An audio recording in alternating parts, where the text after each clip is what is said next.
Енді құны бұндай люстра Қазақстанда 3000-ға жуық мешіт бар. Жалпы бұл бірінші рет Ақтөбе өңірінде пайдалануға беріліп отыр. Енді қазір құны сол 10 миллион теңгенің шамасында орнатуы бәрі соған шықты. 10 миллион теңгедей. Хрустальный соңғы үлгідегі анау Чехиядан шығатын люстралардың құны 30 мың, 50 мың доллардың арасында болады. Бірақ біз мынаны сол 10 миллион теңгенің шамасында 20 мың долларға жасадық. Енді бұл тұңғыш рет жасап тұрмыз.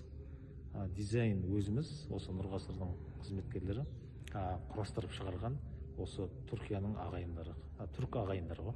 Жарығы өте жақсы, салмағы 350 килограмм. Енді осы шаруамыз қайырлы болып кетсе, басқа да мешіттерге қазақтық осы атрибутикалық жай намазыңызда мысалы қошқан мүйізді 8 метр диаметрі. Осындай біз еліміз сондай қазақы тұлғадағы елдегі өмір сүріп жатқан екен. Енді біздің еліміз енді ислам мемлекет емес, біз еліміз айрылы демократиялық қазақ ел. Сондықтан өзіміздің дәстүріміз, өзіміздің ұлттық құндылығымызды сақтауымыз. Қаласында Таус Тревел үлкен кілем тоқитын компания бар.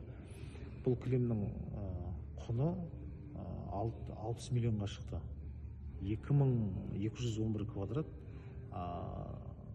Бұл Нұрғасыр мешітінде 17 жыл, 18 жылдан бері кілем ауыспаған, қаспақ болып кір болып қойған.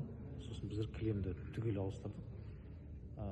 Құны 60 миллион теңге. Бұның шыдамдылығы мерзімі 20 жылға дейін берді. Бұл ешқандай өртке бәріне қарсы тұрады. Тек бір ғана бұның жауы бар.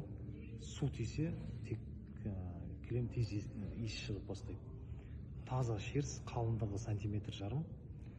1 квадрат метрде 5 миллионға дейін жіп тігілген. Бұл бізден әйелдер жақта да, және осы жерде де, төменде де барлық жерде де бұл кілем төселген, және құны осыған шығады.